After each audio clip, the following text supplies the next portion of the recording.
We are on page 58 of the syllabus, but we're going to be going back now to the video that we've been watching on the crossing of the Red Sea, the Exodus Revisited, and we're going to continue watching it and stopping it on occasion to discuss it. So the notion that Mount Sinai is not in the Sinai Peninsula is something that many scholars have argued for years.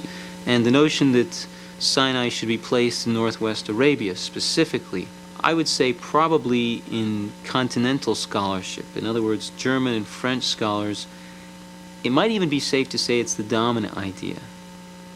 I think there's an increasing opinion that Mount Sinai is to be found in northwestern Arabia. If there is historical evidence to support the location of Mount Sinai in Arabia, is there any specific mountain in this region that fits the biblical description? 15 miles east of the Saudi Arabian town of al-Bad, such a mountain may well stand. It is called Jebel al-Lawz. I have been always interested in archaeological finds that could confirm the truth of the Bible. I felt then I want to come in here to Saudi Arabia and see it for myself. I want to be able to say, I have seen this place. In 1996, Vivica Pontien entered Saudi Arabia on a work permit.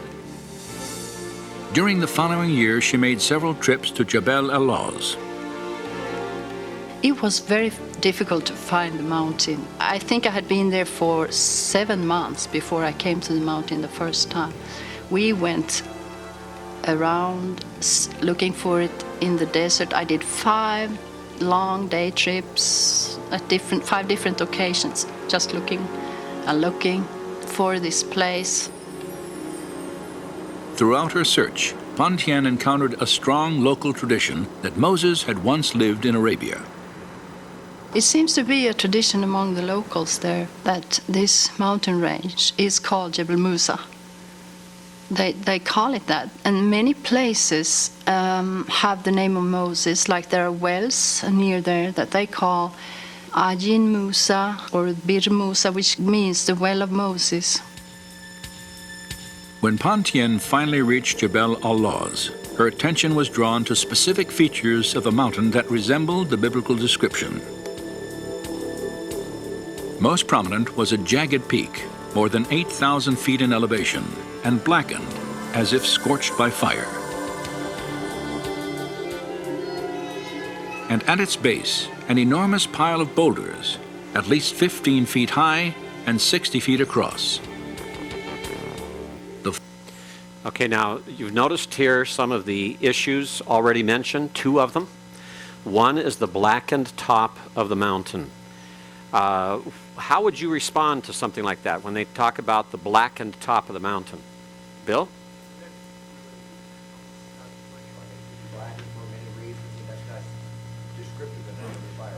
All right. It could be blackened for a number of reasons. It doesn't have to be from the fire of God. Steve?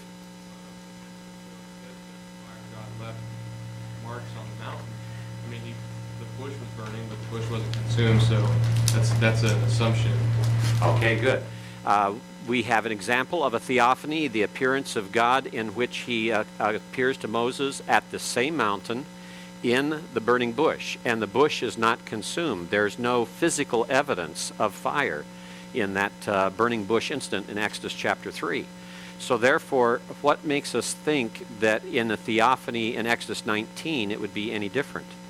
Do we think that the fire then was going to result in burning? Does it have to result in burning? We also have to ask the question, has the blackened top of Jebel al-Lawz been investigated to find out why it's blackened? If you've traveled across the Carson Sinks out here, across the desert on Highway 80, going into Nevada, you find blackened areas there too that are due to a desert patina. That's a blackened surface on the rocks due to various chemical interactions that have absolutely nothing to do with fire. Darren? Is there a problem with associating Sinai and Northwest Arabia? They've already covered those problems in the earlier part of the video, and they'll come back to a few more of them. Okay? One, remember they said that there was no physical evidence in the Sinai? Number one. Number two, they felt that earlier historians, especially Josephus and Philo, held that Saudi Arabia was the location. Locating it in Saudi Arabia. Is there a problem with locating it in Saudi Arabia? There's many problems, which we'll cover as we go through the video. Okay? Sorry, I misunderstood you. I thought you'd mentioned Sinai there. Okay, another question, Andy? Would it not be common that there were other mountains that were also like this in the area? Would it be common to have other mountains like it in the area? Yes, there would be. In fact, there probably are, but we're not told. Here's one of the areas where we're only given the evidence that they want to give us to prove the point they're making. We're not given enough evidence to know for certain that this is a unique mountain. All right, look at the second piece of evidence they present here, the one that's on the screen now. This idea of having an altar, and by the way, the word altar is misspelled on here. Someone didn't edit it properly. It should be an A instead of an E there. But be that as it may, we understand what they mean. What's wrong with this particular conclusion? Okay, lots of outcrops of rocks like that. In fact, you can even see some in some of the photos if you look carefully. Now, they're going to go further than that. They're going to give us some reasons why they think this is an altar, and they haven't gotten to that yet, but they will. But there are equally present at traditional Mount Sinai the same kind of rock outcroppings that could be claimed to be an altar. But first of all, if this is an altar, it doesn't look like an altar that they would have built. It would have been an altar that would have just been natural. And when you look at the book of Exodus and talk about in chapter 32, the building the altar, remember that Moses tore down the altar and destroyed the calf. And you're wondering, if this is the altar, then why isn't it destroyed? Or you know, it doesn't seem like it's a small altar. It seems like this is huge. And it's not exactly what we were expecting when we read the text. Not that it's impossible, but it's not necessarily what we're expecting. All right, let's go further then. And we'll get this started. I'll have to change the sound here again, too.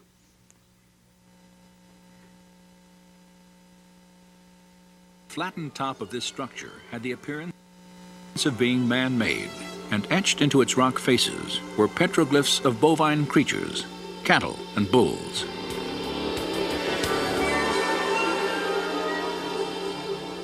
The distinctive horns in some of the inscriptions resemble those found on pictures of sacred Egyptian apis bulls.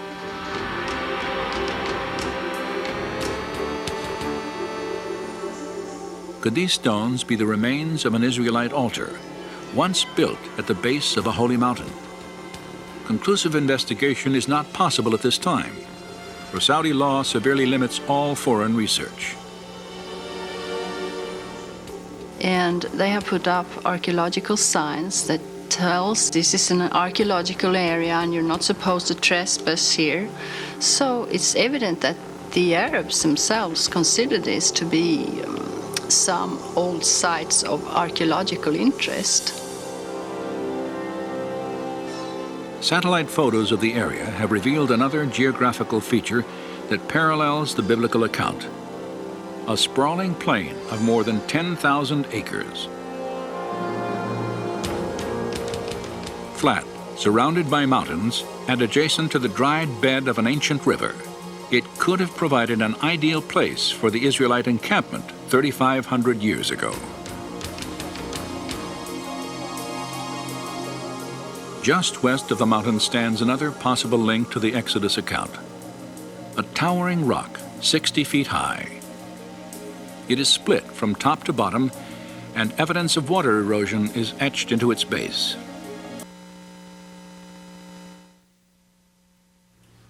Now, as you look at that, and you've heard what they're saying about it, what are some of the possible explanations of this type of formation?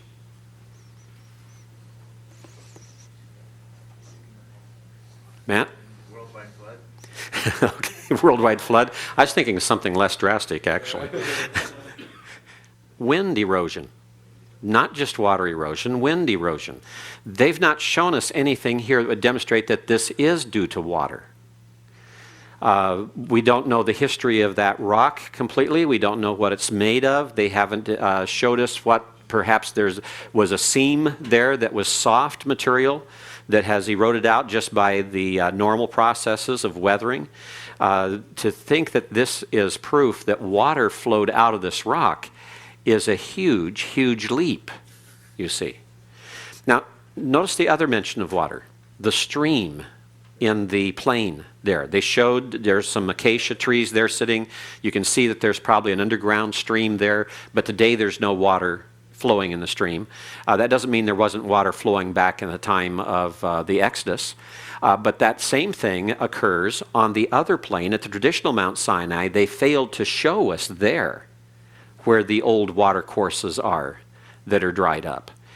Here again, they're being very selective. They have selected this evidence at this site to emphasize their proof, but they failed to show us the same evidence at the other site that keeps it in competition.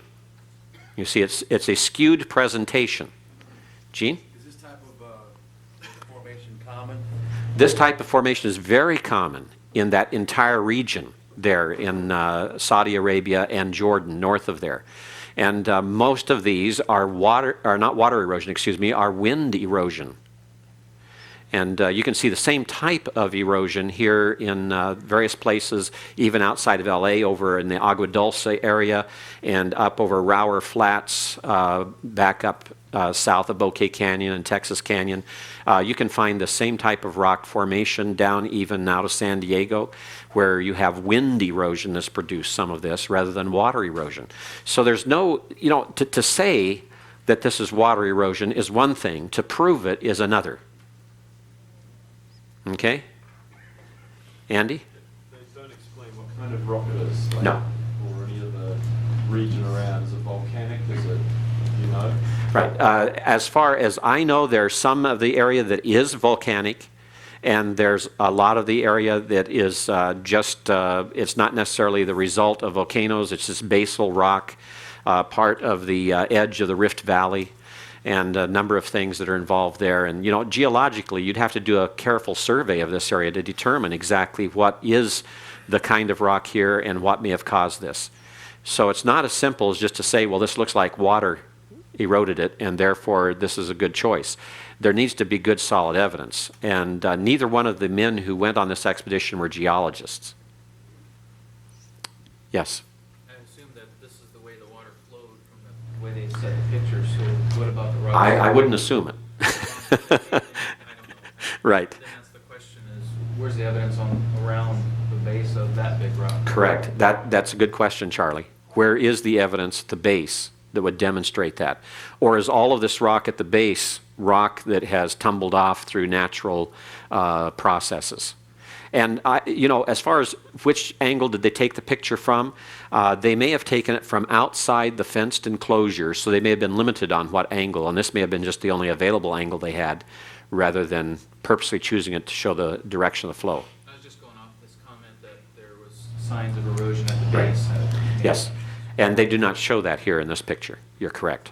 All right? Yes. I guess, Whitney. being a geologist, I wouldn't know, but it doesn't seem like water erosion would occur, in a short amount of time. They weren't there very long, for it to wear the rock away. Okay, 1 year. 1 year? Yes. Oh, 11 months at the base of Sinai? Okay. Yes. Yeah. Okay, so you have 1 year of that potential of being there. But that's still problematic, as you mentioned. Still problematic. And again, you need a lot more archaeological and geological evidence before you can do that. Okay.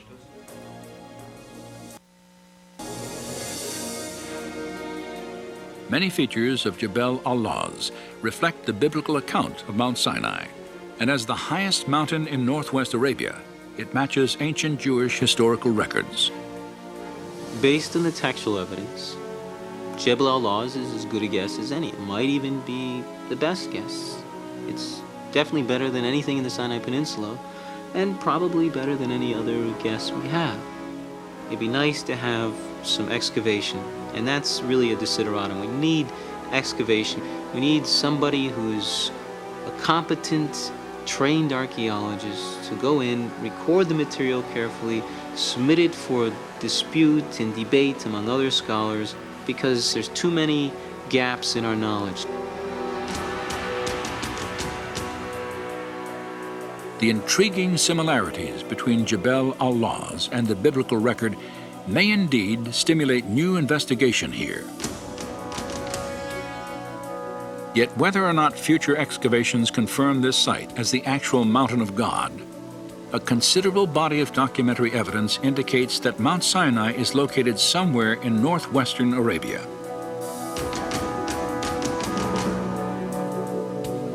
As a result, we have 2 points by which to plot the first stage of Israel's exodus.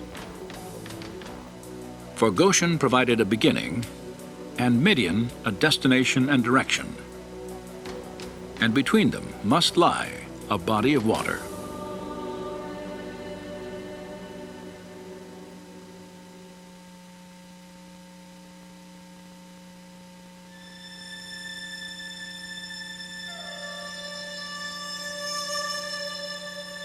As for you, lift up your staff and stretch out your hand over the sea and divide it, and go through the midst of the sea on dry land.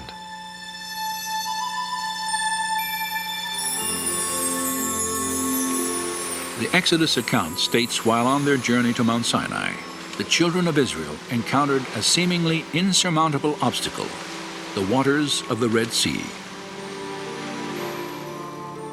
Most searches for their crossing point have centered on 5 sites that straddle the eastern border of Egypt, as defined in ancient times. 3 of these sites are inland saltwater lakes: Manzala to the north, Timsah, and the Great Bitter Lake. Another location, the dry bed that was once Lake Bala, has also been considered. The 5th possibility is on the northern end of the Gulf of Suez, at a beach whimsically named on tourist maps as Pharaoh's Bath. 3,500 years ago, each of these bodies of water would have been relatively shallow, ranging in depths from about 3 to 50 feet. Not surprisingly, naturalistic explanations for the Israelites' crossing are common here, including a receding tide or strong wind that could have lowered water levels enough to allow for passage on foot.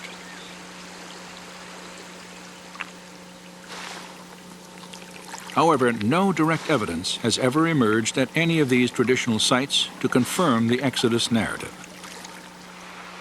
Nor does their geography resemble biblical descriptions of the beach where Pharaoh's army confronted Moses and his people. Now, notice when they said that there's not any geographical features there that would indicate. They're going to go on now to explain what they're looking for, what they mean. But notice that they were very limited on what pictures they showed us of the area. I want to show you some pictures that relate to this area that they have not shown us. This was taken by a professor at the University of San Francisco.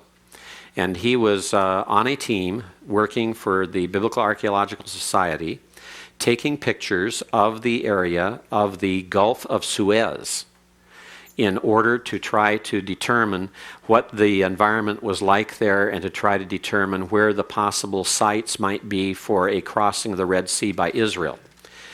And these have not yet been published. They were available on the internet for a brief period of time. His name is Mike Trembath.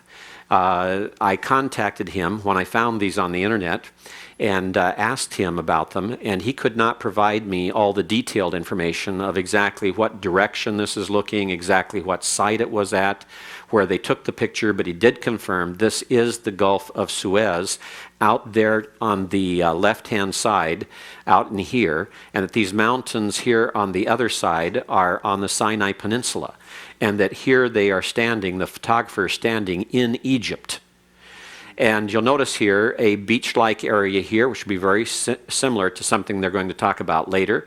You notice the mountainous area and region to where you have an area where the Israelites could be trapped by going through a gap in the mountains and hills, coming out at the water, and the Egyptians blocking their retreat from behind.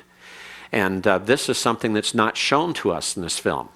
All we see is these very flat pictures, like the one they started with there at the Bath of Pharaoh. And then as they moved on further, they showed a little bit further down the Gulf of Suez and just showed us these nice, flat, sandy areas. And they do not show us here what it's really like. Now, I have to give them credit, though. In the drawings, the map drawings, they have depicted some of the ruggedness of the Egyptian side of the Suez shore. But they never show us any pictures of it. And partly they have to do that because I also have here a picture of a satellite picture that is taken of this same area. This is a picture that the same expedition that Mike Trembath was on had looked at this same area, and this picture was taken by an oil company doing research on the Egyptian side. Here again you can see how rugged it can be on the Egyptian side of the Suez. And then here's the Gulf of Suez, showing the upper end of it from satellite picture. And you can see the rugged area in here, but you see an area down here that we don't have the full picture of. I do have somewhere on here another satellite picture that shows the whole extent of the Suez. And there's a lot of regions that are this type of rugged nature down through the area. We're just not shown that. It's not talked about in this film. It's just glossed over. But that's what happens with a lot of these that are talking about an alternate Exodus route. They gloss over the alternative evidence that supports the traditional. Oliver? Well, this picture is north up and south down, or? North is up. Okay. Correct. But you can't really identify Right. what it was. Correct. North is up. And this would be where the Manzala area would be, up in here. All right? So let's go back then to the video. Yes? I'm sorry, was that the Great Bitter Lake at the top? That's one of the Bitter Lakes. Okay. Correct. Yes. Lake Manzala, I think, is part of what that's called. Right. Now, another thing before we go too much further here. Remember they showed the carvings of the cattle on the base of what would perhaps be an altar, what they're claiming could be an altar? Notice they said they are Egyptian. The interesting thing is, in the first edition of this video, they showed also Egyptian tombs nearby. Now remember what one of the arguments was for this being the proper location of Sinai? Is that it was outside Egypt. Now, how could it be outside Egypt with all this Egyptian evidence? There's as much Egyptian evidence here in this region as there is in the Sinai. It shows definitely that there's strong Egyptian influence in this area. Egyptian tombs, which they now have eliminated from this edition of the video, but which they were claiming were perhaps tombs where Israelites were buried. And then you have the Egyptian figures that are on the rocks, which are very similar to those found in the Sinai as well. Again, they don't talk about that in the Sinai. Yes, Aaron? They said there was no evidence of Egyptians having been there at all as far as the Red Sea. And I thought you had told us once at an earlier time, maybe I misheard, that they actually had found in diving and stuff, they had found... That's later in this video. Oh, okay. It's later in the video. Yes, we will come to it. All right, so we'll go back to it now. For Pharaoh will say of the sons of Israel, they are wandering aimlessly in the land. The wilderness has shut them in. As Israel approached the Red Sea, Pharaoh received news that they had wandered into a dense wilderness of mountains and canyons. In contrast to the biblical account, the terrain near the lakes and gulf on what was then the eastern border of Egypt is predominantly flat, wide-open expanses of desert. And when Pharaoh drew near, the children of Israel cried out to Moses, "Is it because there were no graves in Egypt you have taken us away to die in the wilderness? Why have you so dealt with us to bring us up out of Egypt?"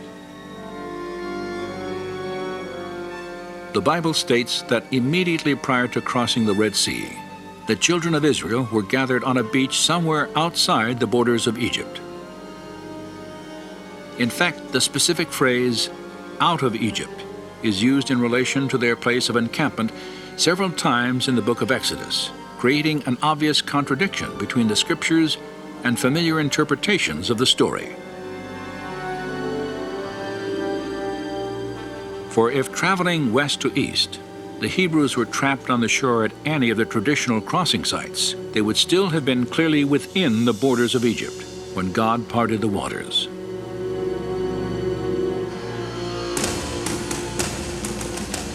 Was it not you who dried up the sea, the waters of the great deep, who made a road in the depths of the sea?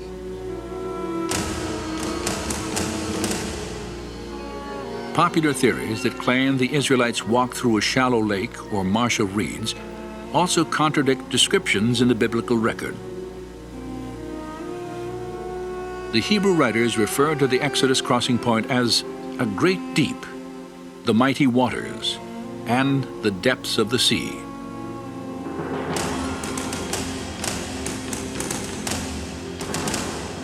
And the Egyptians pursued and went after them into the midst of the sea.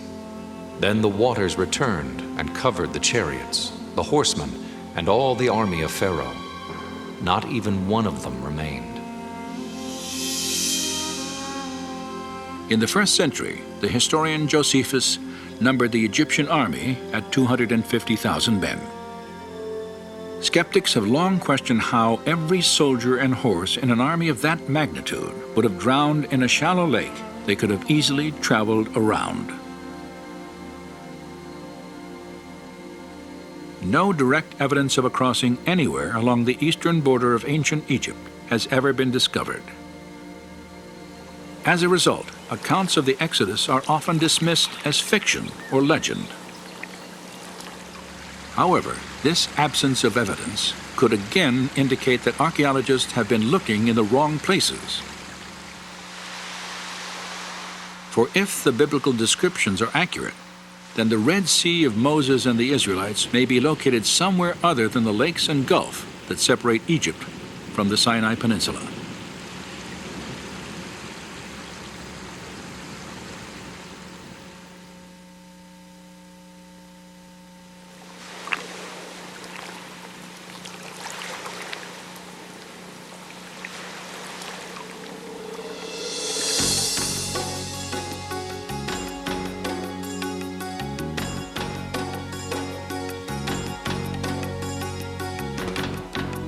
Well, I'm a scientist, so I try to analyze things and I try to go to the bottom with different issues, and the goal for this trip is to look at the Bible text as a book of history, a book of historical events, and that they describe something that really has happened, and then from the text try to understand what really could have happened. In the spring of 2000, Dr. Leonard Moeller took part in an expedition through Egypt and the Sinai Peninsula. Moeller is a medical research scientist at the Karolinska Institute in Stockholm, Sweden. He is also trained in the field of marine biology. His skills in analytical research, coupled with a deep interest in biblical archaeology, had drawn him to the Middle East on many occasions. Now, as a member of an international team organized by Discovery Media Productions, he had come to the Gulf of Aqaba to renew his search for evidence of the Israelites' Exodus journey. For several years, Moeller studied historical and documentary evidence suggesting Midian as the probable location of Mount Sinai. He realized that to reach the mountain of God, the Israelites would have first crossed a body of water located east of Egypt's ancient borders. The land of Midian is always on the east coast of the Gulf of Aqaba, and the mountain was in the land of Midian. There Moses saw the burning bush, etc. So if the mountain is on the east coast of the Gulf of Aqaba, and if the land of Midian is there, and if all these events took place there, they have to cross some water to get there. And therefore, the Gulf of Aqaba is of great interest. As the right arm of the Red Sea, the Gulf of Aqaba separates the Sinai and Arabian peninsulas. Moeller recognized several specific connections between the Gulf and biblical accounts of the Exodus. A prime example is found in the book of 1 Kings.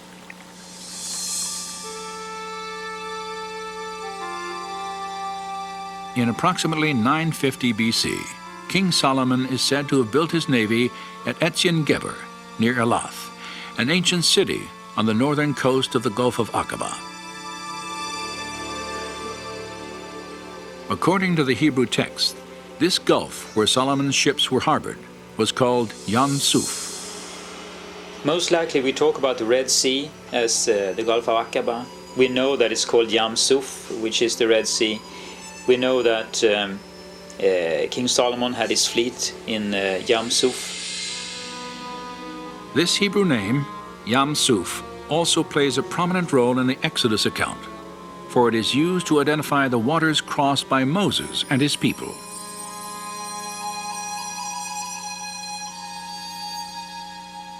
The geography of the Gulf of Aqaba also resembles biblical descriptions of the Yam Suf God once parted for Israel. Aqaba is extremely deep, plunging more than a mile in some spots. It is adjacent to a dense wilderness of rugged mountains.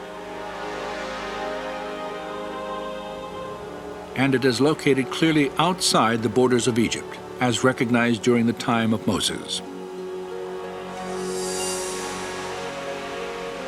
These similarities to the scriptures have led Leonard Moeller and others to theorize that the Gulf of Aqaba is the Red Sea of the Exodus story.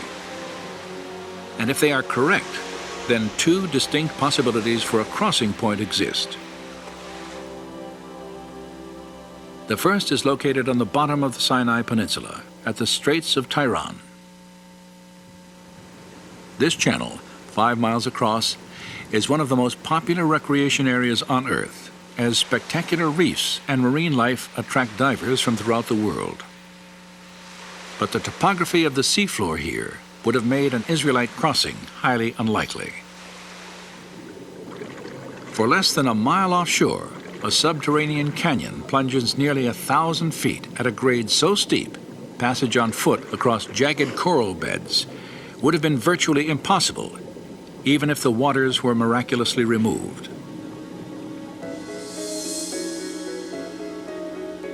"70 miles north of the straits, near the center of the Aqaba coast, another potential crossing site extends into the sea.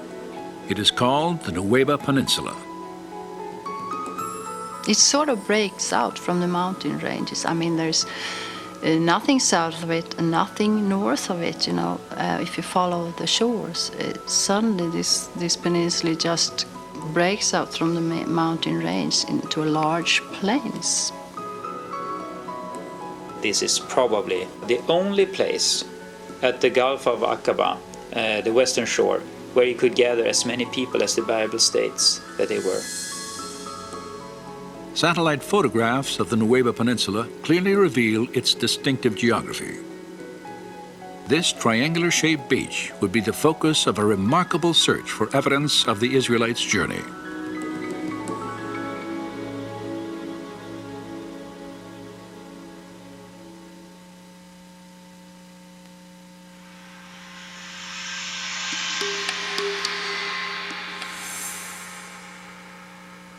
When Pharaoh let the people go, God did not lead them on the road through the Philistine country. For he said, if they face war, they might change their minds and return to Egypt. So God led the people around by the desert road toward the Red Sea.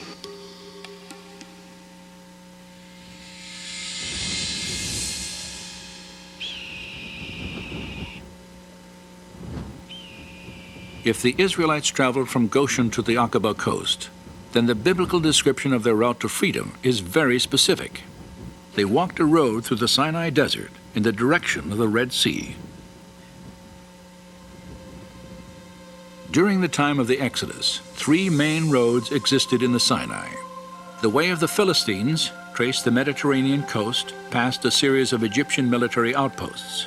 Understandably, the Israelites did not follow this path.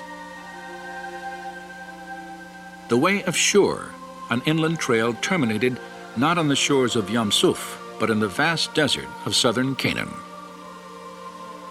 Only the southernmost road, a trade route that stretched from Egypt to the top of the Red Sea and then on to Midian, matched the biblical description. It's a route that runs through more or less central Sinai from the Egyptian cities which are in the Nile Delta, and then on down to northwestern Arabia. This is a period when the incense route was beginning to develop. So we do have evidence of travel back and forth between Egypt and what we would call Midian. Located above the peninsula's rugged mountain ranges, this trade route was well suited for travel, as its flat, hard-packed terrain made long journeys on foot manageable and commonplace. When Moses fled from Pharaoh after killing an Egyptian slave master, he would have followed this route to sanctuary in ancient Midian. Then, 40 years later, he led his people out of Egypt over this same desert road again.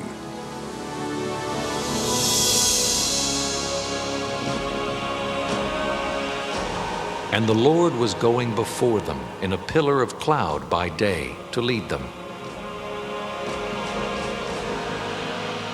and in a pillar of fire by night to give them light, that they might travel by day and night. The Swedish Bible says clearly that they were traveling both day and night, and at night they had this pillar of fire leading them and enlightening them. And at day it was this cloud that I guess also overshadowed them because of the heat of the day. So they could travel both day and night. By walking through the desert during the cooler hours of the early morning and night, the Israelites could have crossed the Sinai in approximately 3 weeks, the time allowed by the biblical record. The scriptures imply they had a significant head start on the Egyptian army, for many days passed before Pharaoh decided to bring Israel back into captivity. Then, while his army prepared to give chase, he received a surprising report of Moses' path through the wilderness.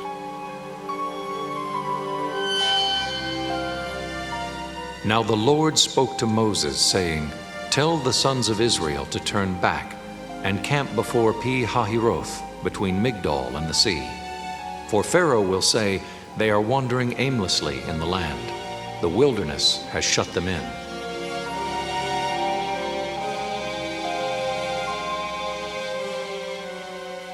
And it says in the scripture that they turned. And that could be interpreted in different ways, but our understanding is that they turned southwards, and Pharaoh then was so certain about that they were trapped within the peninsula. This satellite photograph defines the Israelites' unexpected change of course.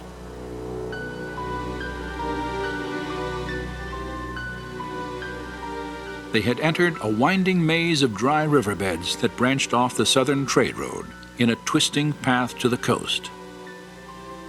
And within this canyon, called Wadi Watir, Moses and his people were hemmed in between walls of rock 2,000 feet high.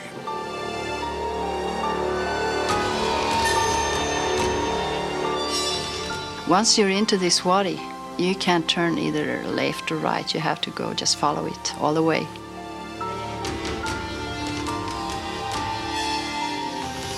You have huge mountains on each side, so you can't get anywhere else except follow this valley.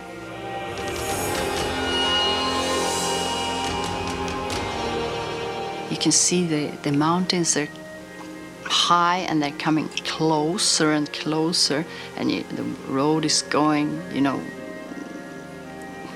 back and forth between those mountains.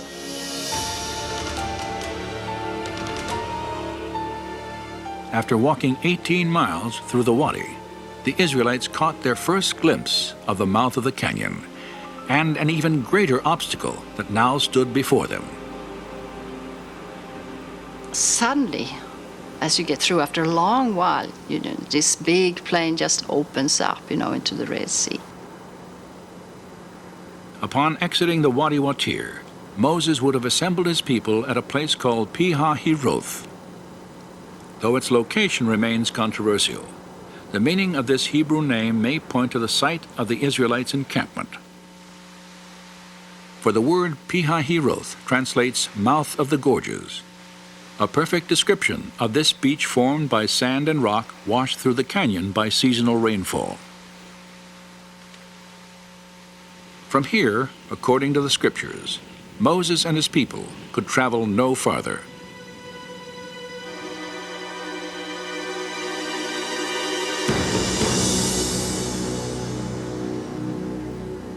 Then the Egyptians chased after them with all the horses and chariots of Pharaoh, his horsemen and his army. And they overtook them camping by the sea, beside Pi-hahiroth.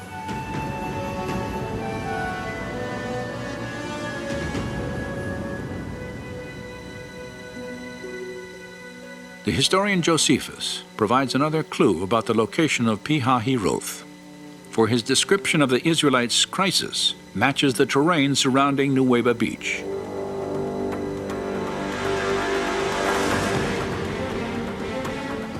Now, when the Egyptians had overtaken the Hebrews, they also seized on the passages by which they imagined the Hebrews might fly, shutting them up between inaccessible precipices and the sea. For there was on each side a ridge of mountains that terminated at the sea, which were impassable by reason of their roughness and obstructed their flight. When and if they ended up at this peninsula, then of course they would have been in a very desperate situation. And according to the Bible, Moses didn't know anything what to do. He was completely trapped. The people wanted to kill him, surrounded by mountains, the sea, and they couldn't go anywhere. At Nuweiba Beach, the Israelites were surrounded by mountains to the north and south, an ocean to the east, and the Egyptian army to the west. Hopelessly trapped, it is not difficult to understand their anguished cry to Moses, "Why did you lead us out of Egypt to die?" In response, Moses again looked to God for deliverance.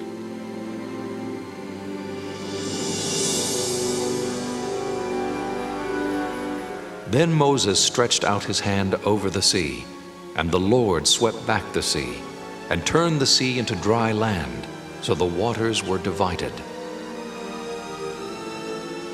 In all of Scripture, there may be no more dramatic image.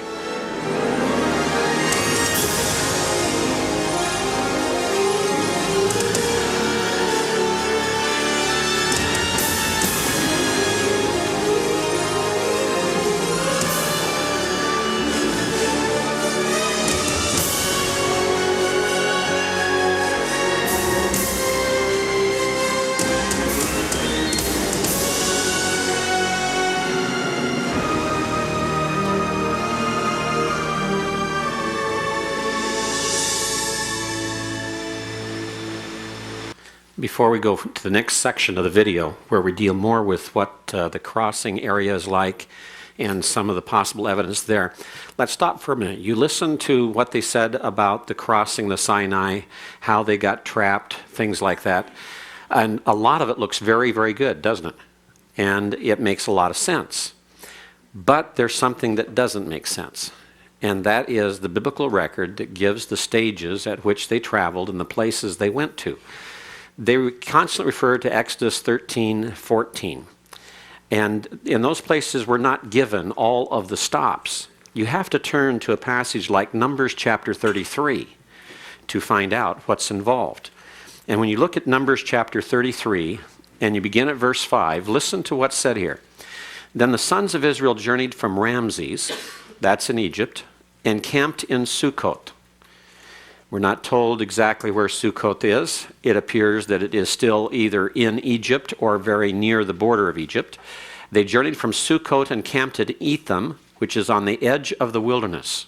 Remember the wilderness that they entered and began to wander. Now this is only 2 stops here. And they're talking about 3 weeks to get where they want to get. But how can you get there in 2 stops? You can't. These 2 stops fit better if you're talking about crossing the Suez. They journeyed from Etham and turned back to Pi-hahiroth, which faces Baal-zephon, and they camped before Migdol. They journeyed from before Hahiroth and passed through the midst of the sea into the wilderness, and they went 3 days' journey in the wilderness of Etham and camped at Marah. They journeyed from Marah, that's where the water was bitter, and came to Elim. And in Elim there were 12 springs of water and 70 palm trees, and they camped there. They journeyed from Elim and camped by the Red Sea. Now, they're not talking about what happens after they crossed. And that's one of the problems, is defining then where all these other places are, if it's the Gulf of Aqaba, because all of these places have been identified on the east side of the Gulf of Suez. And it goes on here to say, they journeyed from Elim and camped by the Red Sea again. They journeyed from the Red Sea and camped in the wilderness of Sin. Now think about that. If they are journeying and they've crossed the Red Sea, and now they're going to journey and they're going to go to the wilderness of Sin, where is the wilderness of Sin?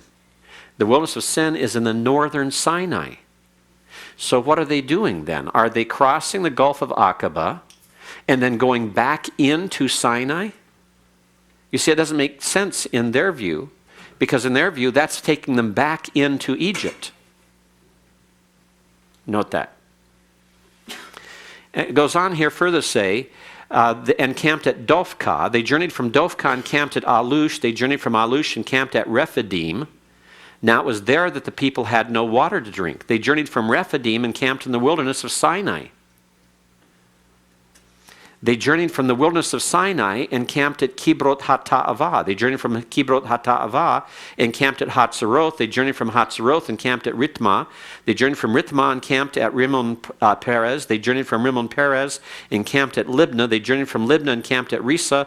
They journeyed from Risa and camped in Kehelatah. They journeyed from Kehelatah and camped at Mount Shepher. They journeyed from Mount Shepher and camped at Haradah. They journeyed from Haradah and camped at Makhelot. They journeyed from Makhelot and camped at Tahat, etc. It goes all the way down through here, naming all of these places where they went. And then it finally, way down in verse 35, it says, they journeyed from Abronah and camped at Ezion Geber. That's on the northern tip of the Gulf of Aqaba. Go through all of these lists of places. That does not fit starting in Saudi Arabia. It fits far better being in the Sinai itself as you come. And then you go to the wilderness of Zin, that is Kadesh. They journeyed from Kadesh and camped at Mount Hor at the edge of the land of Edom. And, you know, all of these, this does not fit well with what they're giving, and they never discuss this list that is given for us in Numbers chapter 33. And it creates a huge number of problems. And then there's another issue. Because in the book of Exodus, we're also told that as they were journeying from Egypt and were wandering in the wilderness, they encountered a group of people named the Amalekites. Remember that? They encountered the Amalekites. They fought the Amalekites. And that particular region has been shown to be, the Amalekite region would be in the southwestern Sinai Peninsula. So if you're going to relocate the Amalekites into then Saudi Arabia, you've got to have some evidence and proof of that. In other words, they've created a lot of problems which they have ignored and not answered here. Now, I'm not saying that they couldn't answer it. I feel certain that these men are determined enough. They're going to find answers to all these questions somewhere, and they're going to try to do their best. But these are just part of the problems that they do not deal with at all in this video that makes it then a questionable conclusion. I think this is where Trembath's pictures were taken. It appears to me that's the most likely location for the Trembath photos. There's also this area here where you can come down. There's also this region here where you can come down and be trapped into this area here. I believe that the crossing took place on the Gulf of Suez, whether it's here or whether it's here or whether it's here. And many of the sites located in Numbers chapter 33 have been located along this western side of the Sinai Peninsula. And as you come down deeper into this area, this region down in here, when you begin then to move into the Sinai area, which is about in here, you have the Amalekites controlled the area here in the Sinai Peninsula. And so it would appear that they had to have come down through this area, entered the area of the Amalekites, and then had to move north through the Amalekite territory to Mount Sinai. And then from Mount Sinai, they would go then to all the other sites that are listed, wandering back and forth into the wilderness of Sin, which is in this area here, and then later in the wilderness of Zin, which is even closer here to where Ezion Geber would be located here. And then eventually they would turn and go into the area of Saudi Arabia around in here. They would not have gone this far south. And we're told there they turn north into Edom, into Mount Seir at that point in time. You can see on the satellite photo, the Nuweiba beach shows up very clearly here, what they're talking about. And Jebel al-Lawz, they're saying, is over in this area somewhere. So that gives you a good idea of the lay of the land and what's involved and what the satellite photos would reveal. Justin? Where would that put the ancient Midian? Where would it place the ancient Midianites? The Midianites are in this area in here. Yes. And so Moses, when he fled from Egypt, fled probably into the Sinai, crossed the Sinai, and into Midian. Because the Sinai, although it is not part of Egypt proper, it was controlled by the Egyptians quite heavily. We know that for a fact with all the Egyptian remains in this area. For example, at Sarabit el-Kadem. And then Midian also has some Egyptian influence on them and some control, but it seems to be lesser. He's farther away. He's out in the frontier regions, so to speak. And so he could escape over here and go basically undetected. But even as Bob Kornuk said in his first video about the Egyptian tombs here at Jebel al-Lawz, and as they mentioned about the Egyptian influence of the carvings of cattle on the supposed altar, which they're right about that. That's Egyptian. Definitely Egyptian. The horns there are formed the same as they are for the cattle that are sacred to the goddess Hathor. And the goddess Hathor was the favorite god of all the Egyptians for the entire Sinai region. And there are at least 4 temples to Hathor at Sarabit el-Kadem. And there are a number of others, up to 13 different temples scattered throughout the central Sinai that are Egyptian and are dedicated to Hathor. And so it's no surprise that we find them over here. Now there's another reason here too to talk about. Perhaps the goddess Hathor is the one who's here because the bull is her emblem, her symbol, and because this area was used for grazing animals and livestock. And remember Moses, when he was grazing his livestock for his father-in-law, and primarily sheep in his case, it does not say he stayed in Midian.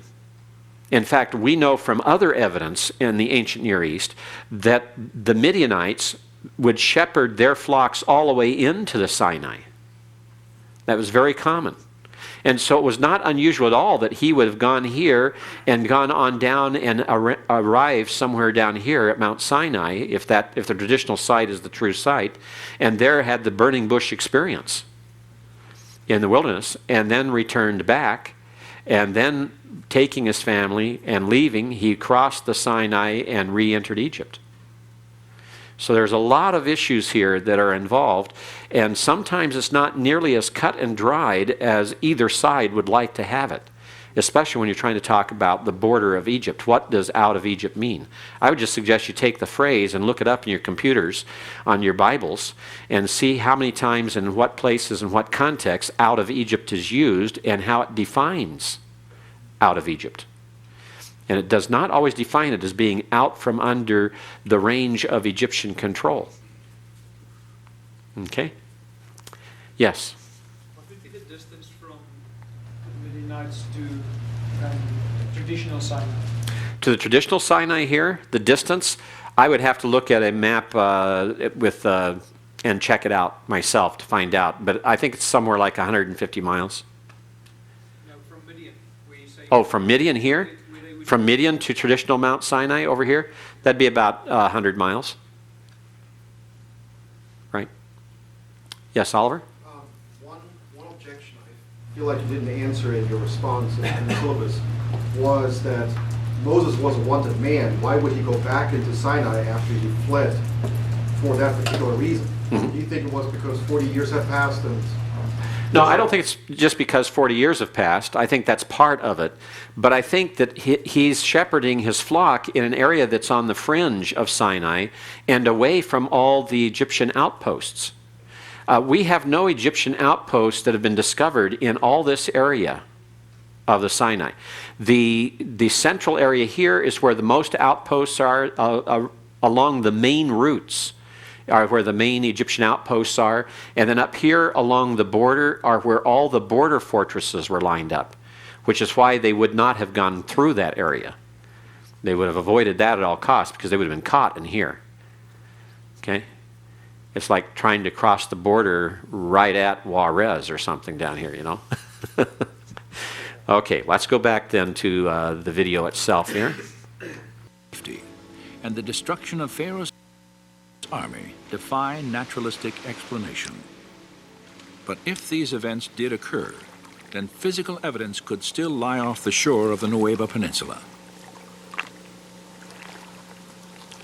For more than 20 years, divers and explorers from 3 continents, each intrigued by clues linking the Gulf of Aqaba and the biblical Yam Suf, have come to Nueva Beach seeking possible evidence of an Israelite crossing.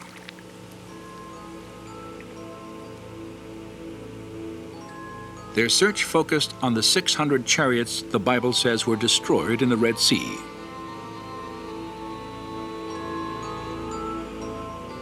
Inscriptions thousands of years old, and the few chariots recovered from ancient tombs reveal much about the construction of these legendary vehicles of war.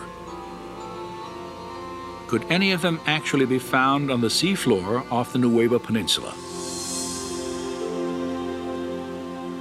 The first time I came to Nueva, the purpose was to verify, to document, and to establish hypotheses that this could be a link in the Exodus pathway. Based on his analysis of documentary evidence, Leonard Muller had long suspected the Aqaba coast as the probable location of the Red Sea crossing.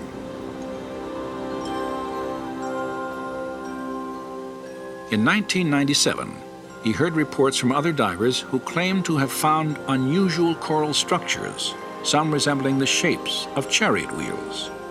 Muller decided to investigate these claims for himself. The first time I was diving there, of course, we were then looking for possible artifacts. And I had seen on some pictures what we could look for. I was skeptical and excited, because if this is the place for the crossing, then of course that's a big thing. So I was excited about that. But I was also skeptical because 3,500 years, that's a long time. But if Nueva is the crossing site, then of course you would expect to find remains of the Egyptian army. Like others who had explored Nueva before him, Muller immediately recognized the difficulty of this search. If we assume that a number of artifacts were spread out on the seabed, sooner or later corals would start to grow on them. And of course, if you have a number of layers of coral growing on something, it's very hard to distinguish the structure that was there from the very beginning. Though the coral complicates any search here, it may have been instrumental in preserving the shapes of ancient artifacts. For coral is a living organism that will not begin to grow on a foundation of sand or silt. Instead, it must first attach itself to a solid object, where it will sometimes conform to the shape of its host. So for instance, if it would grow on a wooden artifact, the wood would normally disappear in the seawaters after a time. But if you have corals growing on the wooden artifact, the coral could have the shape of the wooden artifact. And then the corals would consume the wooden material over periods of time, but still keep the shape of the wooden artifacts. During the course of his explorations, Moeller observed that the pattern of coral growth at Nueva differed from other parts of the Gulf.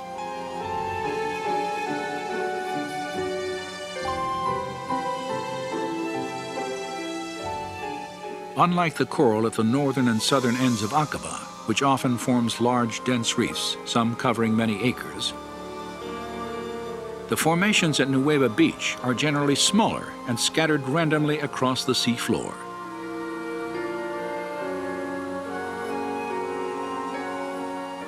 Divers familiar with the area have compared the distribution of coral here to a junkyard and the aftermath of a disaster. This description is fitting, and among the strange formations in these waters, many display features indicative of human engineering.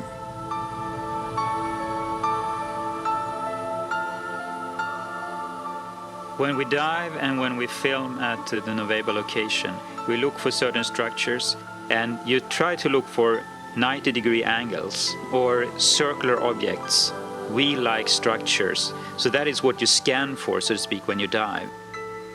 There are situations where you see something that looks like an axle, a hub, something that looks like a wheel, and you say to yourself, this is not a coral reef, this is a coral growth on an artifact. And that is what's different to me when I compare corals at other locations around the world. Since the earliest explorations at Nueva, one distinctive type of formation has often been identified on the sea floor. A slender, table-like structure, sometimes standing on end, with a coral-encrusted base, a straight shaft, and a circular top. It's a 90-degree angle, a right angle, between something that looks like an axle and the wheel. And you can see this in different varieties, and it looks very different from normal coral growth. And it is like a man-made structure with a coral growth on it.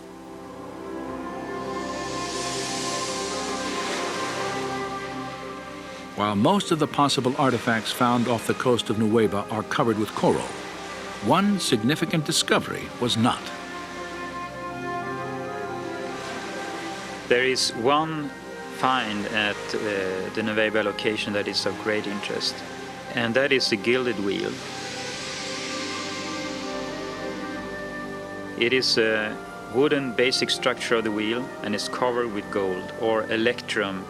It's a mixture of silver and gold. And corals have not been able to grow on it. It's been very well preserved. Although it's very fragile, it seems like the wooden content has been dissolved. So, I mean, you could break it if you would try to remove it. Now, of all of the evidence that's presented so far, this is the only piece of evidence that is actual. All the others are hypothetical, and you have recreations of all of them. In fact, this itself is somewhat of a recreation they warned us about there, they said in just one of the inserts. And so we don't know if this is an actual picture here even of what they found. If you look at this very carefully and you ask the question, okay, now why isn't it covered with coral if all the other wheels were identical or similar? Or could this be that this is Pharaoh's own chariot? How unlikely would that be, number one?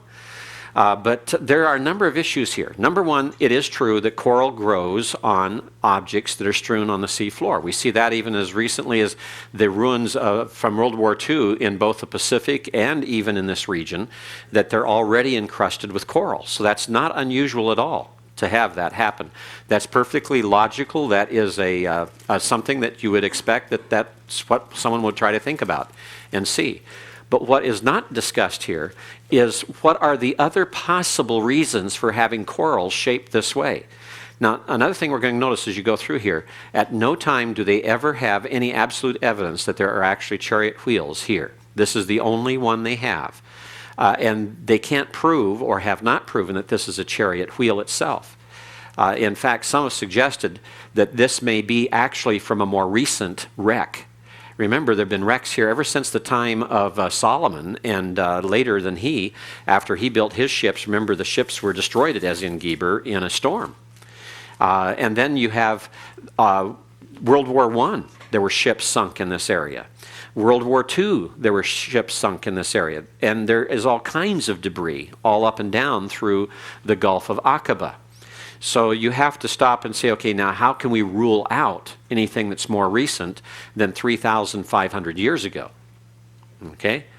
The other thing is when they talk about the corals, they never show us what's inside the corals. First of all, they're not allowed by law to break the coral or to affect the coral. So that's prevented. They would have to have very special permission to even touch one coral.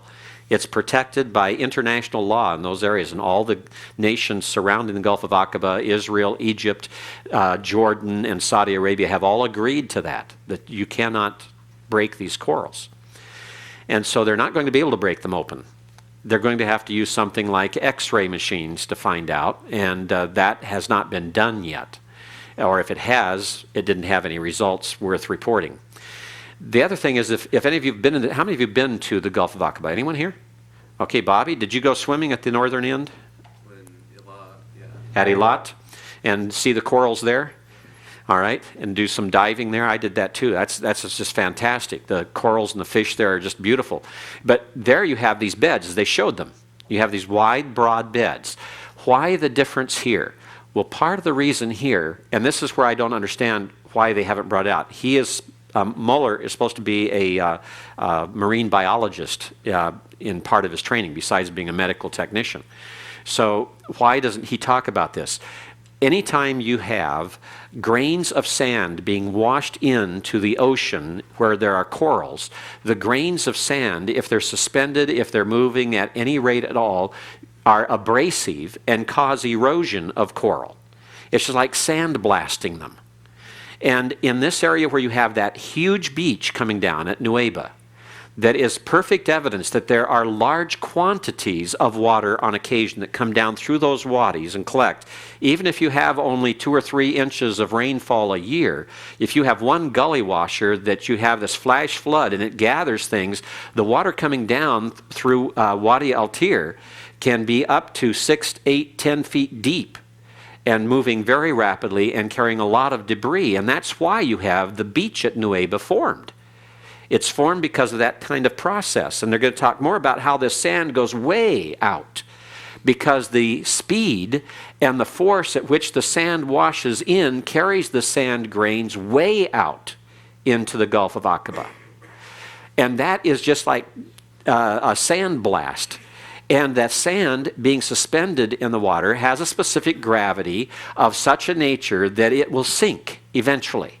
And just like firing a bullet, the bullet is not going to stay at an even keel as it comes in. And it's going to begin to sink out there. And you're not going to have then all of the corals blasted away. You're going to have one section of the coral blasted away where the sand particles are still suspended by the force and the movement of the water. And that's why then you have these pictures here that look like toadstools, is you have actually blasted that. We see that with sand blasting by wind out here in the deserts. Go out by Agua Dulce and you'll find toadstool forms of rocks. You go into Utah, you go to what's called goblin rocks out there, and you'll see the same thing, toadstools. Why? Because the wind can't lift the sand only about so high before it falls back down, and it will just blast away everything except a thin post-like thing that is a stem, and the top of it is above the sand, so it flattens out, and it is not dropped. We see this all over the world in many places. I went swimming in off Okinawa just a couple years ago when our son was stationed there and saw the corals there. The same thing there.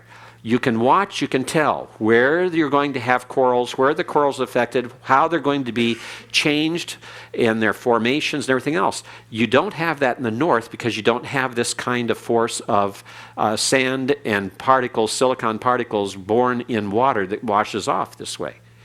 And so there are other explanations that have not been ruled out before you look at this. More modern debris from more recent shipwrecks has to be considered.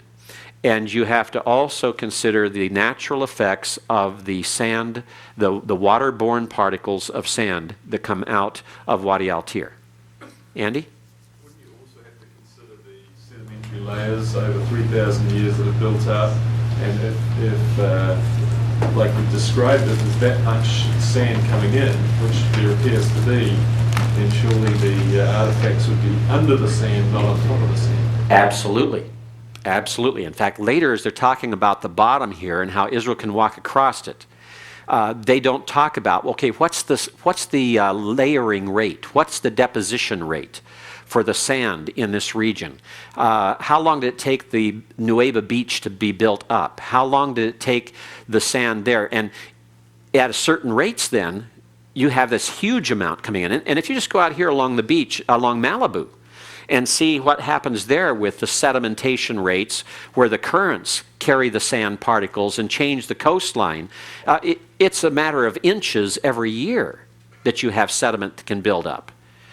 And it means that if there was a surface here that the Israelites could cross on, and if they did cross on, and if the Egyptians were destroyed there, they're more likely to be buried under perhaps tens of feet of sand rather than to be on the surface. Absolutely. And that's not talked about. It's not talked about. Whitney? Yeah, I don't know, and looking at things like that, it seems like some of it's just beyond us because things can work both ways since we don't believe in the uniformitarian history of the Earth. And you talk about volcanic activity, earthquake activity, it seems like it kind of go both ways, so that might be a little bit just tricky to try to figure out that way. It will be very tricky. It can't be done without doing a certain amount of sinking of core samples. In this area, you'd have to drill and take core samples to find out what the layering is like, what's involved in the layering, if there's any means of determining what different events would have taken place to cause a cessation of layering or a decrease in layering or a cutting of layering. All kinds of things you have to consider here. Just like we're talking about the tell and the way that different things happen to it, the same thing happens on the seabed. The layering that takes place by deposition one year can be moved completely out of the way by one storm later in the year. None of these things have been taken into account here. And they've given us the idea here that everything sits basically as it was 3,500 years ago, with the debris of the chariot still sitting on the bottom of the ocean right where they fell. That creates a number of difficulties here in how to deal with it. And there's a lot more that needs to be done before we could accept this as being factual. It's merely theory. That's all it is. It's theory that's well presented, and it's theory that is giving only the evidence that supports the theory, not giving any of the contrary evidence. And the one thing I have to say here that I really appreciate, though, notice over and over again, they're emphasizing the biblical record. They're not accepting any liberal anti-supernaturalism. They're accepting the biblical record. They're saying we must confirm the biblical record. But there's one statement we have to disagree with, and that is when he said, at that one point, I thought some of you probably were even thinking it, he said the absence of evidence. And how many of you finished that in your mind? Is not evidence of absence. You see? But his theory is the absence of evidence proves that there was no crossing there at Suez. Even if there's evidence absent here, that doesn't prove that the crossing didn't take place here. All right? It's not the evidence. Absence of evidence is not evidence of absence. And so we have to be very careful and cautious there. It's nice to have evidence, and we can look for evidence. But even if there is no evidence here, it still doesn't disprove the theory completely. You have many other factors have to be taken into consideration. Okay, let's go back to it then and finish it up. After its discovery, the fragile wheel-shaped veneer was photographed, then left in place on the seafloor. Later analysis revealed that its dimensions and design resembled four-spoke chariot wheels painted on an 18th dynasty tomb wall near the biblical date of the Exodus.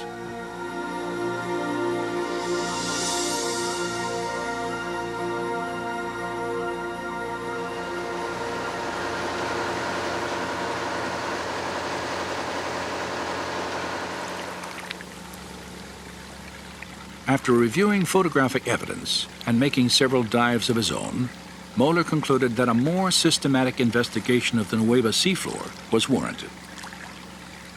He realized that the limited diving time afforded by scuba equipment would never allow an extensive search of the area. A higher level of technology was necessary, and in the spring of 2000, the Discovery Media team lowered a robotic camera into these waters for the first time.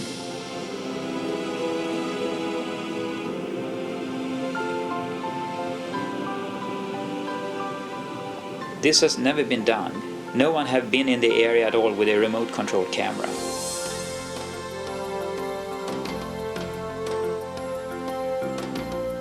Controlled from the ship, the camera was maneuvered across the seafloor, transmitting video images for study and evaluation. We have been down to some 80-90 meters, so we can go deeper down that we can't do with ordinary diving, and we can be down as long as we like. As in his previous searches at Nueva, Moeller scrutinized the coral for specific shapes. We can see that because it's a 90-degree angle. You see at the seabed here, there are some structures that are just a little bit above the surface of the seabed. They have a cross-like appearance, it's 90-degree angles, and there's a hole in the middle. So the hub would be here? Possibly a hub there, yeah. And the wheel would be a circle around. This would be the rim of the wheel here? Yeah. Okay. So this could be a spoke here, possibly? Yeah, possibly a spoke? Yeah. What would the diameter of that rim be? That's a good question, but we would expect it to be about 1 meter, about 3 feet wide. Okay. In diameter.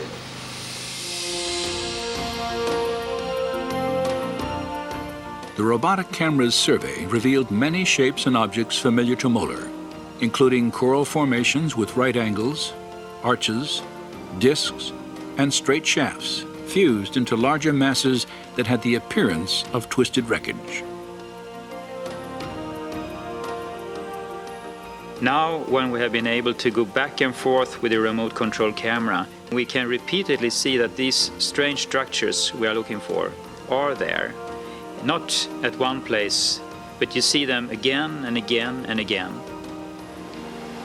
And this could be the outer rim of a wheel going around like The that. abundance of these unusual coral structures was even more apparent when tapes of the expedition were carefully scrutinized during the months following the search at Nueva. Perhaps have a wheel here, standing on the seabed. When you sit and look at these films that has been taken by the remote camera, you see all these strange artifacts or coral growth on some artifacts or structures that appear repeatedly, time after time, at different locations at this spot.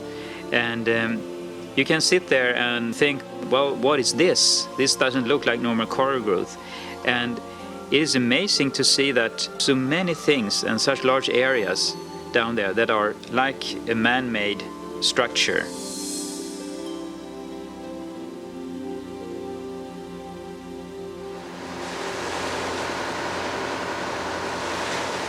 While the robotic camera logged hours of video documentation, Viveka Pontien and other divers on a second research vessel used metal detectors to evaluate specific structures on the sea floor.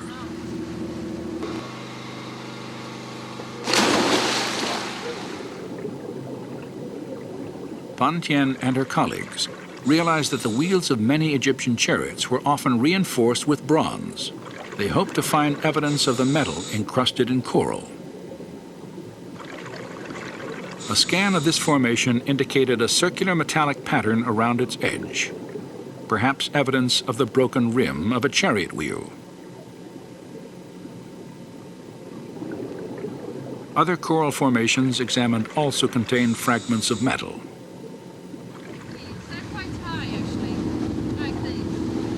Viveka Pontien's interest in this research was heightened by a discovery she had made 3 years earlier, 8 miles due east of the Nueva Peninsula.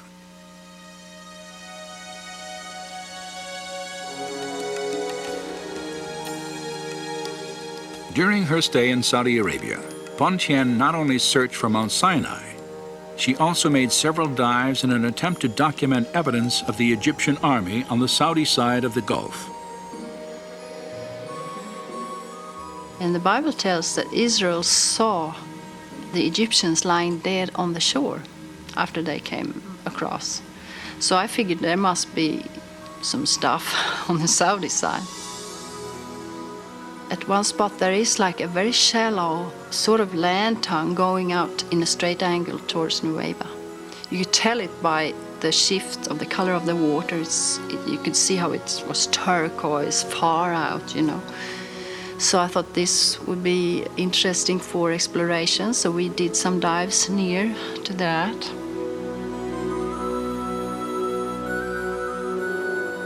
The scattered, irregular coral formations on the Saudi side of Aqaba resemble those previously found off the Nueva Peninsula.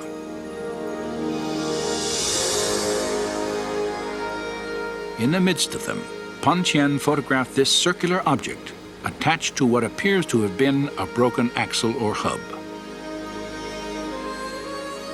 This discovery was significant for two reasons.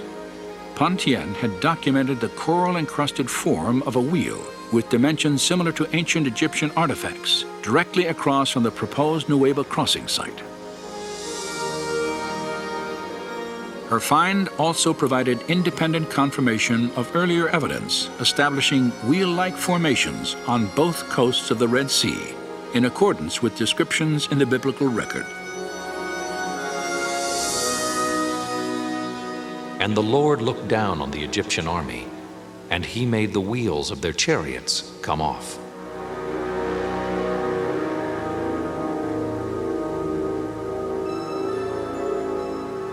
A common question is, why didn't you bring up artifacts? And there are several answers to that. The best thing to do when you find something is just to keep it in position. Document it, but keep it in position. It's very easy to destroy anything. And the other thing, it's illegal to remove artifacts, but also you're not allowed to bring up any corals from the Red Sea.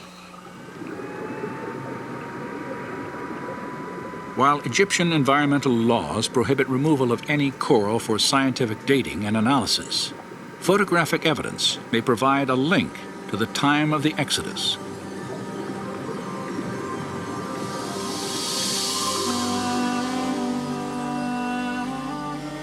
Scholars have recognized that the design of the chariot wheel can be used to identify specific periods in Egyptian history. In the waters of Aqaba, it appears that remnants of 4- and 6-spoke wheels have been discovered.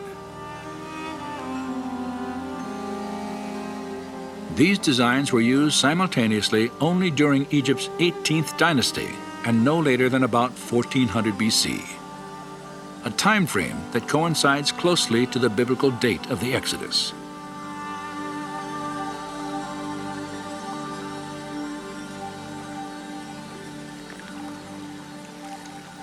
The discoveries made between Nueva Beach and Saudi Arabia have been fascinating, but they also raise some obvious questions. If God parted these waters, how could a large group of people, including the elderly and the very young, have walked across the Gulf of Aqaba? And since we know that the Gulf of Aqaba is terribly deep, because there is a very deep section in the crust of the earth that goes from the Dead Sea through Gulf of Aqaba, down through the main part of the Red Sea and down into Ethiopia, and it's called the Rift Valley there. The imposing terrain of the Great Rift Valley is evident in the towering mountains that line the Aqaba coast. They drop straight down into the sea, creating an underwater canyon more than a mile deep, a seemingly impassable divide, even if devoid of water.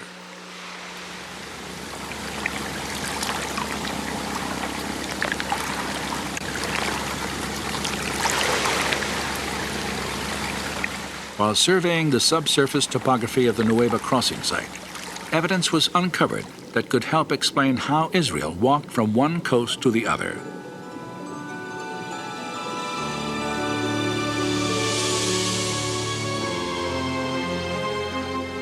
At its steepest points, the Gulf of Aqaba plunges more than 5,500 feet. Yet the ocean floor off the coast of Nueva Beach rises up several thousand feet from this trench, creating a wide, flattened ridge that the Israelites could have crossed once the Red Sea was divided.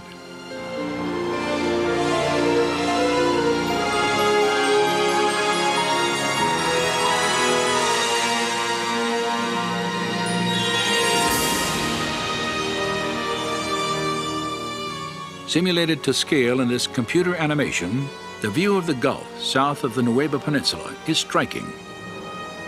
A chasm, deeper than the Grand Canyon, extends more than 50 miles.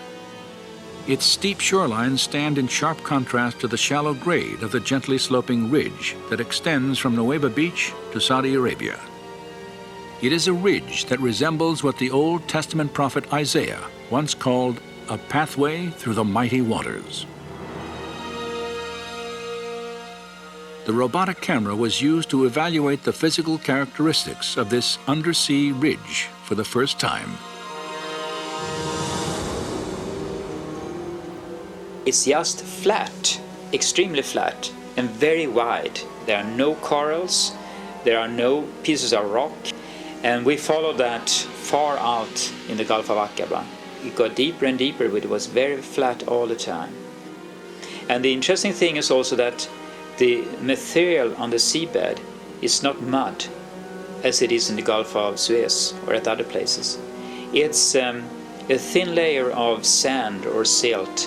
It is easy to walk on it if you take away the water, and there would be no limit to have an enormous amount of people there, except the water, of course, but that's not our problem.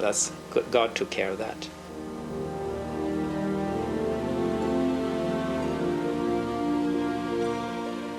Thus says the Lord, who makes a way through the sea and a path through the mighty waters. Come and see the works of God. He turned the sea into dry land, and they passed through on foot.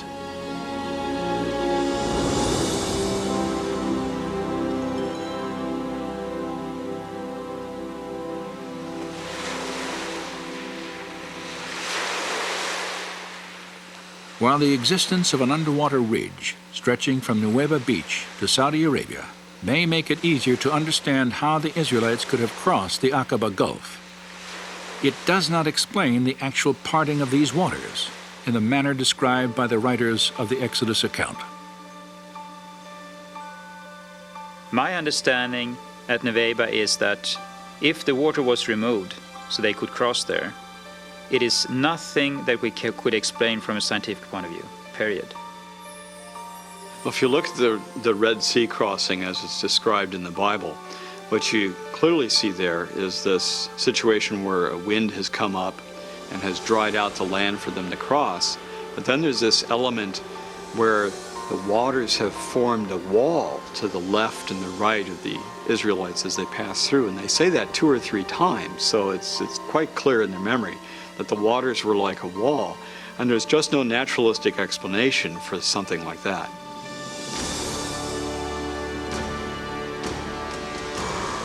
For those who accept the idea that God could have divided the Red Sea by performing a miracle, the lack of naturalistic explanation poses no difficulty. Scholars, however, have generally assumed that miracles are impossible because they violate the laws of nature. As a result, any document based on a miraculous event must be historically unreliable. This reasoning, though widespread, is not without opposition. Some scholars, including the late Oxford philosopher and writer C.S. Lewis, have noted that accounts of biblical miracles display features of genuine historical literature. Lewis, in particular, argued that miracles, properly understood, never violate natural law. Well, what do you think of that? Do you think that miracles never violate natural law? I mean, to me, that's one of the more questionable statements of C.S. Lewis. But I think now you've seen enough of this to know what's involved and to understand what the video is presenting and what some of the argumentation is. And you've heard some of the responses I would give to parts of it. So any question there, Darren? Two questions. First of all, is the Numbers 33, is that the main objection to changing the route of the Exodus? And Okay, is Numbers 33 the main objection to changing the route of the Exodus? No, it's not. It's only one of many. That's just one of the evidences. And they seem to be holding to the historicity of the biblical account, so how would they explain Numbers? It's a good question. How would they explain Numbers since they seem to support the historicity of the biblical account? They've said that several times. I think they just ignored it at this point. I don't think they've tried to deal with it. And I think that once they have to deal with that, it may cause them to have to change some of their views, or they're going to have to refine their viewpoint quite a bit. Okay? Yes, Whitney? In Lewis's defense, he's no dummy. His premise is that we don't know enough about natural law to say that miracles counter natural law. It's pretty prideful to say that we know enough about natural law. Right. Okay. That was the context. All right, see, out of context even. So you have to be careful. See, when you're watching things like this, when you're watching videos, when you're watching things on public television, don't just accept it. Now, many of our people in the churches, they accept it because they see it, right? It must be true because I saw it on television. I don't know how many people have told me that in our church. You know, I saw this program on television. It was a documentary. It wasn't fiction. And it's true, you know, and they have all these things, whether it's supporting the Dan Brown's book on the Da Vinci Code or whatever it is, you know, that they're watching. It's just amazing how gullible people can be. And gentlemen, you need to watch things like this with your family and with people in the church, and you need to discuss it with them. Not just show it and walk away, but you need to discuss it. And you need to talk with them about how to critically evaluate, how to see the good, how to see the things we'd support and agree with, and how to see the problems. And to deal with problems objectively. Admit that there's problems for both positions in some of these areas. And deal with it. And it will help a lot in resolving some of the issues that you might find that you'll have in talking with your people after they've seen things like this. Okay? So I use that as an encouragement to you. There's a lot of videos in the library that Dennis Swanson has gathered together, and many of them are very good. Some of them are nothing more than lectures, but some of them are of this nature. Some of them are geographical. Some of them are of other nature. There's National Geographic videos out for Egypt and other things that are very good, that are very educational and help you and your people to realize that, hey, this is history and this is real. And if as we go through this and look at it, if there's nothing else that you gain from it, is a greater appreciation for the biblical text.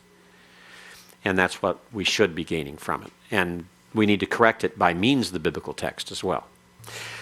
Take the handout I left at your seats there. The picture here is from actually a 1st century AD kitchen in Palestine, in Israel. And it's fascinating to me because in Bangladesh today, this is exactly the way the kitchen is, even there, now. The stove is the same, made of clay with some holes where you place the wood or the coal to burn. The pots are rounded on the bottom, or kind of a cone-shaped on the bottom to where it can be set within the holes on the stove.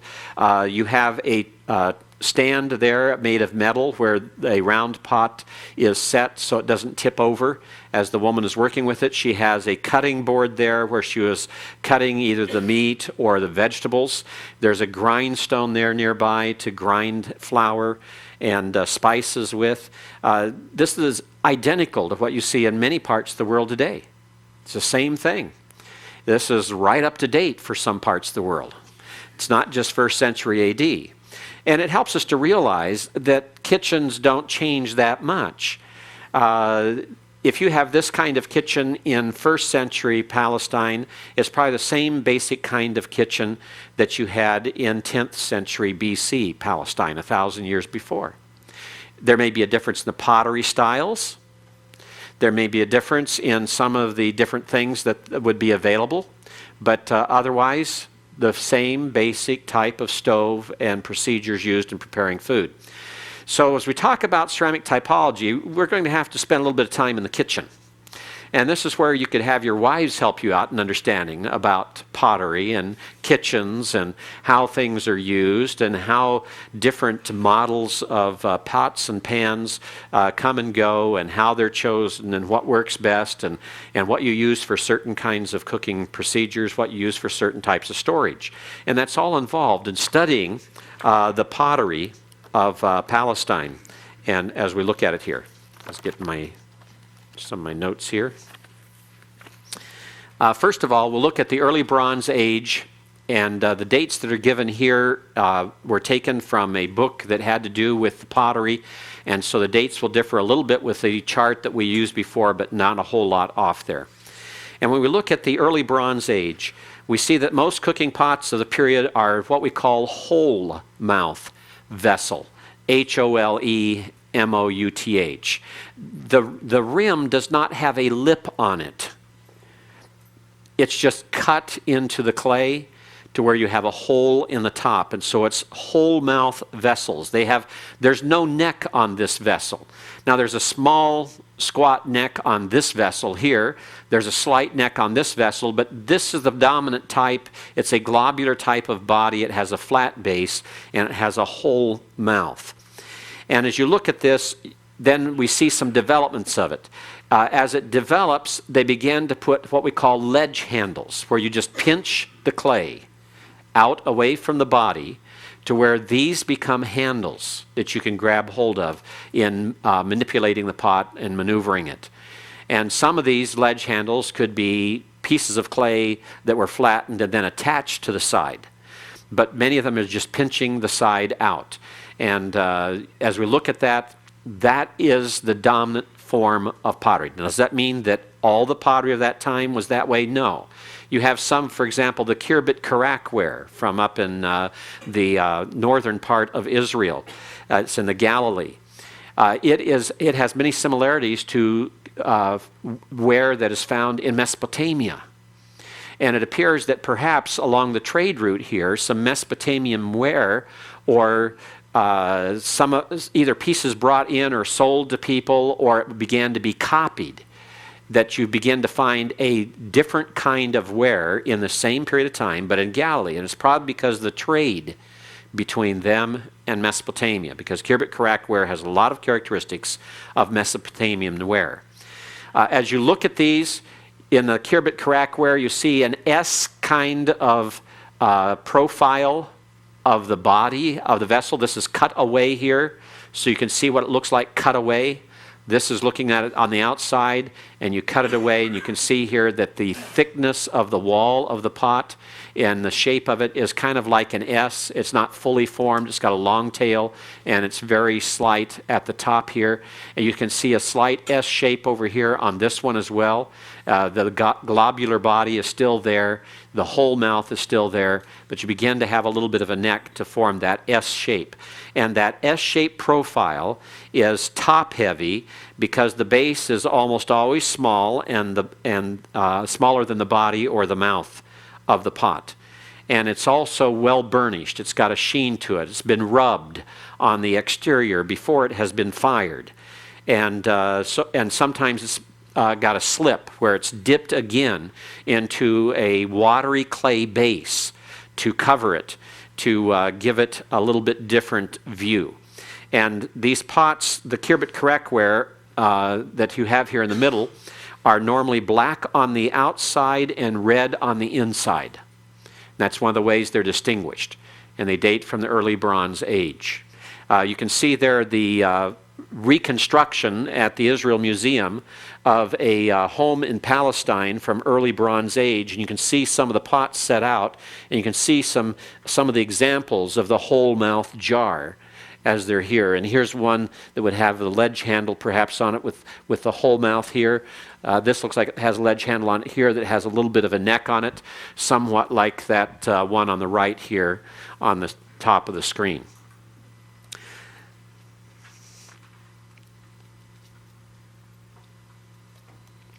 Then we move to the Middle Bronze Age. In the Middle Bronze Age, 2000 to 1550 BC, The cooking pots from the first years of the period generally have straight sides, like the one here on the left. Straight sides and a row of holes just below the rim. And these holes, we're not really familiar with the purpose for it. It could have been some means of using sticks or something to seal cloth over the top so that it be like a lid to keep out insects, to keep out scorpions, to keep out rats or anything like that for storage purposes. Or it could have been just for mere decoration. There's no way we know about that at this point. And then what we call a rope design here is a long piece of rolled clay that is applied around the outside as a separate piece, and then the thumbs or fingers or other types of tools used to create the dents in it to where it has a rope-like effect, and sometimes it's even twisted like a rope and then applied. Did you have a question, Charlie? No, they don't. They don't go all the way through. Okay? So this is a different kind entirely from what we saw before. And notice that the side of the pot, when you have the S profile pot, you still have like a whole mouth top here, but there's beginning to be a little bit more of a lip. You also have a ridge around the middle of the pot. We call that a carination. And the carination shows up. And the S view of the cutaway is smoother. It's more consistent in the thickness. And the top begins to curve a little bit more, and we begin to have a handle attached at the lip moving down to the shoulder of the pot. And later we have a folded rim, where the rim is taken and folded back over the top of the pot so that you have a lip formed there. And you know it's folded because if you do the cutaway, you can actually see the place where the air is still passing through there, where it's been pulled over and it's not been pressed flat against the surface and reformed. It's just been folded over, and that gap is still there all the way around on the inside of that. So that's the folded rim that you find. Now, during the Middle Bronze Age, there's an increased use of the potter's wheel, and you have a finer form of pottery, a smoother and more symmetrical, rounded character of the pottery, and the carination is more consistent because of the speed of the pottery wheels as they're being used. And so one of the things we begin to see is that ridge, the carination, is one of the main clues of Middle Bronze Age pottery. These other two are characteristic of it, but all these come together. And you have to keep in mind that on any one site, you can have mixed up some pottery that looks more like it was from early bronze, and you might even have some that was after the Middle Bronze Age into the Late Bronze period. There's always this crossover. But you look for what's dominant in a particular area or on a particular site to try to identify it by means of dating using the ceramic typology. Here's some pictures of some of the rope decorations that you can find. And if you've been to Israel, some of you may have even picked up pieces like this. Now, just because you find a rope decoration on a piece of pottery doesn't mean it's automatically Middle Bronze Age. All right? It only makes it a possibility. There are other factors that have to be taken into account before you decide that. And the next slides we talk about Late Bronze Age will help us in identifying a little bit more about what you look for to find out if that rope decoration truly belongs to the Middle Bronze Age or if it's just a continuation of its use into the Late Bronze Age. Because in the Late Bronze Age, we begin to have the rims as one of the best guides of defining them. The rims are not folded over.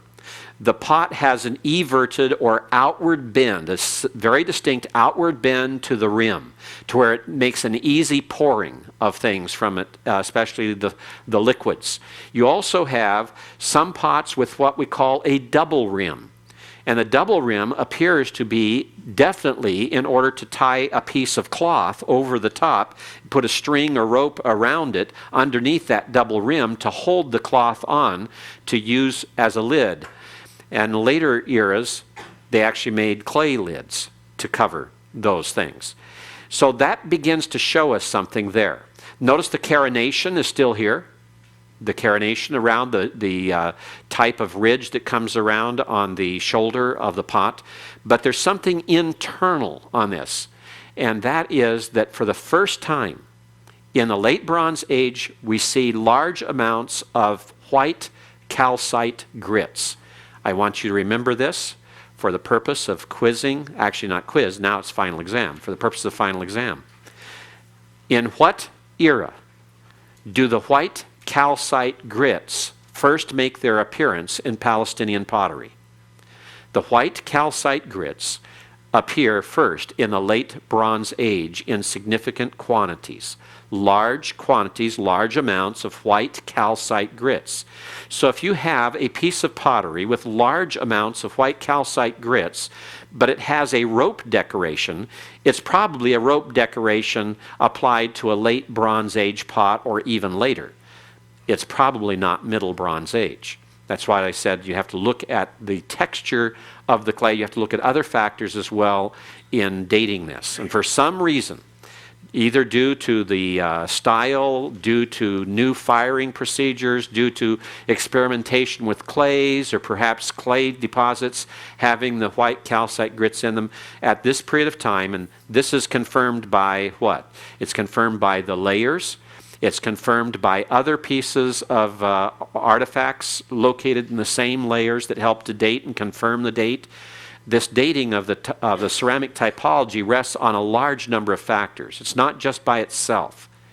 You have such things as coins used. You have different inscriptions, and you have different scarabs, for example, the scarab seals, the beetle seals that are used that are from Egypt, that are dated or identified with certain pharaohs.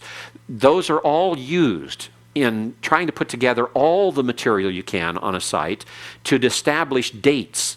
And so the ceramic typology is a summary of taking all of the data that is available and then summarizing what then is the dominant form of pottery during specifically identifiable periods of time. And so this is one of the things that's discovered, large amounts of white calcite grits. Calcite is C-A-L-C-I-T-E. C-A-L-C-I-T-E. So Soon? what a white calcite grit. White calcite grits are just, they're like calcium deposits. They're gritty, they're soft, they're not like silicon, they're not like grains of sand, and they're found inside the pot, inside the clay. So if you break the pot and look at the edges, the broken edges, that's where you will identify or see the white calcite grits. Okay, Adrian? Is there a reason why there's calcite? The number of reasons, as I mentioned before, is just that perhaps an experimenting of different types of clay, adding calcite grits to it for some reason, or a new form of firing the clay that required the calcite grits to maintain the integrity of the clay pot, or perhaps just a change in the source of clay that they were using. But we have no answer to that yet. There's no answer. A lot of questions, but no answers. Okay? So that's the one quiz question to remember here out of this, is that the white calcite grits first occur in late Bronze Age pottery. And late Bronze Age is that period of time that you identify biblically as what? From Moses to the Judges. Moses to the Judges. Okay, in the same period of time, there are a lot of lentoid flasks found. This is another intrusion. This is the period of time that you have the Philistine intrusion, this intrusion of the Sea Peoples into Palestine. The Sea Peoples, we'll talk about later on, came originally from Greece, went from there to Crete, and then to Cyprus and to Turkey, and then eventually down through Palestine and to Egypt, where Ramses defeated them in the 13th century. But those Sea Peoples were made up of the Peleshet. The Peleshet are probably the Philistines. That's one of the Sea Peoples groups. And this lentoid flask is associated with the Philistines. And it's interesting because the pottery of the Philistines, it has many close connections to the pottery and designs of Greece and of Crete and of Cyprus. It's Greek influence. And so this lentoid flask is a Greek influence that is a type of pottery that becomes popular in Palestine, perhaps because of the incursion of the Sea Peoples at this period of time. But it's a distinctly different kind and style of pot than what the rest of the Palestinian pottery is.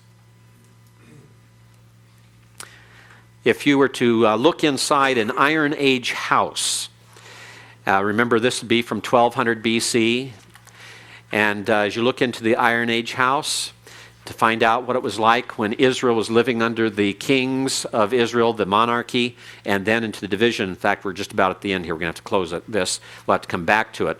But this is what the house would look like, basically, a two-story house. And we'll have to explain the different areas here and what's going on, and then we'll look at the Iron Age pottery.